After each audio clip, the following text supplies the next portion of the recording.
South Africa has one of the most liberal termination of pregnancy or abortion laws in the world, and here's why.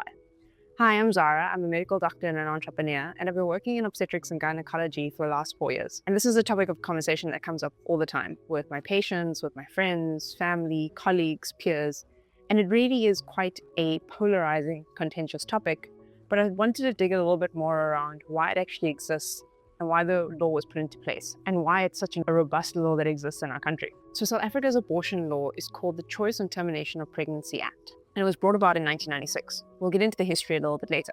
But basically what the act does is that it separates the law into 3 different parts.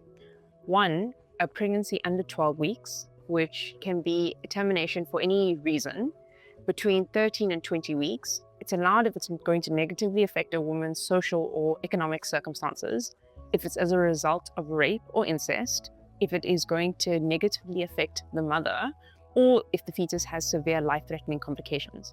And beyond 20 weeks, it's allowed if it's going to cause severe life-threatening condition for the mother, or continuing the pregnancy would have severe injury to the fetus. It's important to know that these are legal, regulated medical services that exist in South Africa. So why was the law actually created? So it was created in 1996, and this was after apartheid. Before this, abortions were heavily restricted, and many women resorted to safe and illegal abortions as an alternative.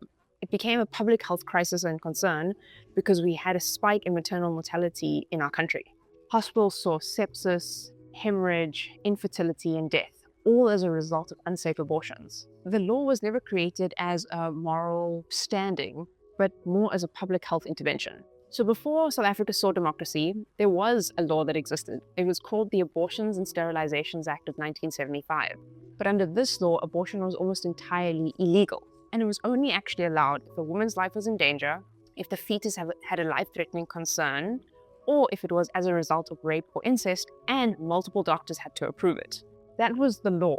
But in practice, this process was incredibly slow, difficult to access, and effectively poor and women of rural areas were excluded. And so what essentially happened is that between the 1980s and 1990s, a public health crisis ensued. Unsafe abortions were one of the leading causes of maternal death in the country. Public hospitals were overwhelmed with septic abortions, miscarriages, infertility, hemorrhage, sepsis, and death. And it's important to know that these adverse outcomes disproportionately affected women who were younger, poorer, and women who were Black. And so these weren't ideological standards, these were measurable health standards that were resulting in catastrophe.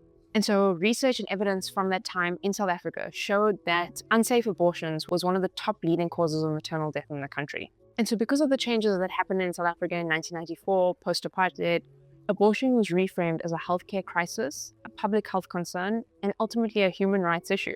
The act was passed in 1996. This was part of the post-apartheid government, and it was led by the ANC, and it was backed by ministers of health, doctors, leaders in their field, women's rights organizations, and public health specialists. There was a lot of pushback and contention around the law when it was passed, but ultimately it was looking at health outcomes and constitutional law and not necessarily religious ones.